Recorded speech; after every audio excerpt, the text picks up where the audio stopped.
this one, we're going to take a look at how to play against the Grunfeld, simply. This is an opening that gave me trouble for a long time, but again, I looked at the games of Grandmaster Meier, like we saw earlier in the video on the Catalan, and we're going to see getting there by transposition in this game. It's a note as well that this was a 1 minute game that I played. So there will be some light tactical errors, but overall, the theme of control and understanding the overarching plan is more important here.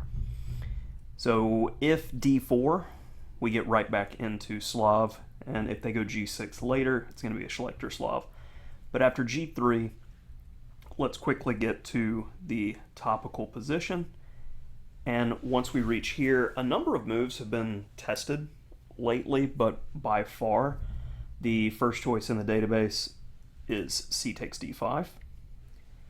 And if you look at different texts like Svidler's lifetime repertoire on the Grunfeld, if I had to describe the fianchetto lines and the majority of the lines in the text, it was how to draw with black. And this position is dry, but again, if you know what you're doing, you have very, very low chance of losing this type of position, even in a very high level game. So for instance, if knight c3, knight e4 is played, and white needs to play knight e5, and we get this kind of everything trades off. And there are quite a number of games in the database from here, with draw being the main result. Tal said without knights, there are no tactics, no knights. You let me know. So after c takes d5, I went knight e5 immediately, and there's two branches here, either e6 going into, say, the old main line, or knight c6, and I prefer taking there because, as we'll see in the main game, if they can't get in an e5 or c5 break, they're going to be in trouble. But black knows what he's doing when I'm using the engine in the database. Bishop f5 is most accurate, followed by bishop f4, and this is mostly to control the b8 and b1 squares and essential key squares. So, if I could draw arrows. So the bishop is covering b8 just to make sure that black can't utilize that open b file. So after knight d7, black is preparing that e5 break, and once he gets it, yes, the pawns are a little weak, the hanging pawns, the c6 pawn especially, but the engine gives this a very negligible advantage for white. It's balanced. We play b3 to keep the knight out of c4, and after rook c8, queen d2, and 10 games have been played in the database here with mixed results. So e6 was played in the main game, and after knight c3, we have another branch with knight c6, and then the old main line with knight fd7. So we need to play f4, and this reminds me of a famous game between Karpov and Kamsky, and Karpov is like one of his immortal games. So after e4, we've got knight e7, takes, e5, locking down the structure, and after rook fc8, queen d3, and this has only been played in 3 games so far in the database, but white has won all 3 of them, so good shape there. So after knight c3, knight c6 was played, and the difference between when e6 is played and not, as we saw earlier, black is able to play bishop f5, which is a very useful move. In this structure, our main plan overall is going to be playing against this break. And this is a solid example game, as black is never able to get in a freeing break. So hopefully you enjoy from here. I first begin with b3, and this is leaving me flexible with ideas to move the bishop. I'm already eyeing bishop a3 to keep an eye on that break square and get a tempo off the rook. Bishop d7, knight a4, again, focusing on that critical c5 square. Bishop d7 was likely an inaccuracy, needed to play a move like knight d7 to prepare that e5 or c5 break. And all it takes is a slight misunderstanding of the position. What are you supposed to be doing? And already, this is going to be a slow squeeze. So after rook b8, I very likely should change my plan here and go for bishop f4, getting a tempo off the rook. But I had this idea in mind, a vice grip on that c5 square, as well as getting a tempo.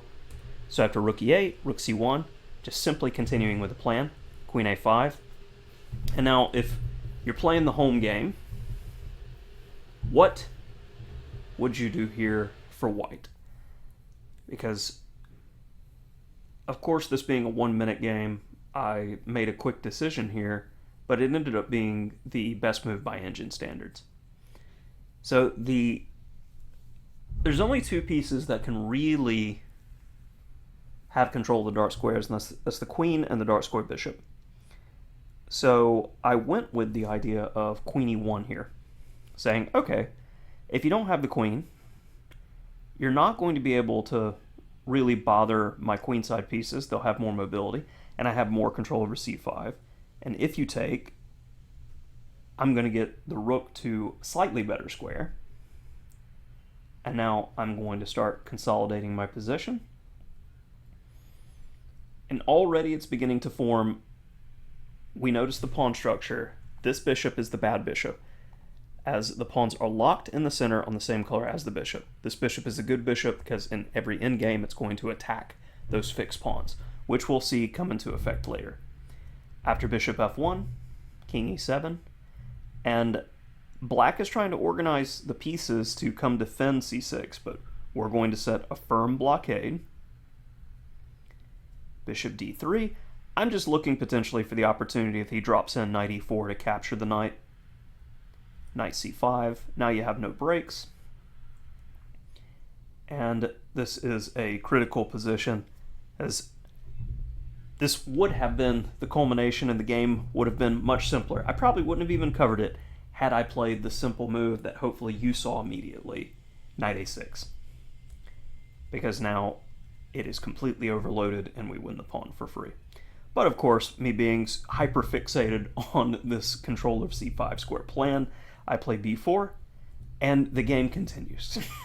Bishop d7. So we have absolute control of the c-file, and we have the better bishop. So with less than 15 seconds left for both sides, let's improve on the technique here. Well, I'm going to try to grab more space, and I'm going to slowly improve, because there's no rush to play b5 or a move like that.